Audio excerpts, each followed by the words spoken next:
lesbian, gay, bisexual, and transgender community at the White House. You are loved.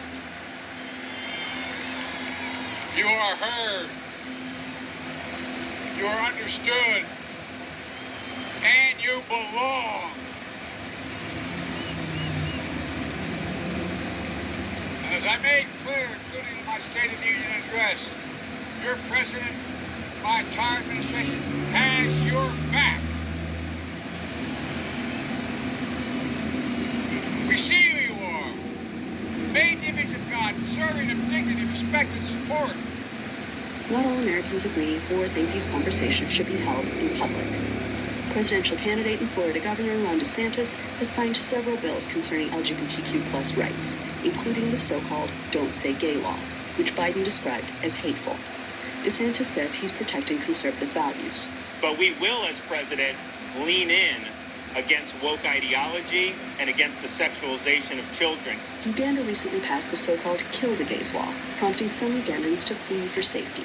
Biden has described that law as wrong and shameful, but it has supporters. God created man and woman, and actually what I'm saying is for the majority of Ugandans.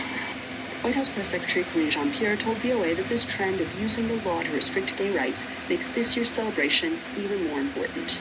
And let's not forget what we're seeing across the country from state houses. More than 600 pieces of legislation, anti-LGBTQ+ legislation. A few hundred of those are against transgender youth.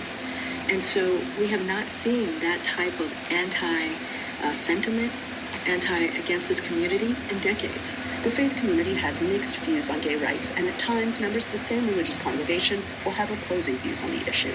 Pope Francis said this year that homosexuality is not a crime, but that any sexual act outside of marriage is a sin. The Catholic Church does not bless same-sex unions. There are some churches that minister specifically to the LGBTQ+ community. You have to take a look at the overall message of the Bible, which is affirming of the dignity and the humanity of every human being made in the image of God. That is the context, and a God that stands for love, a God that stands for social justice, a God that stands for an end to poverty and economic exploitation of human beings,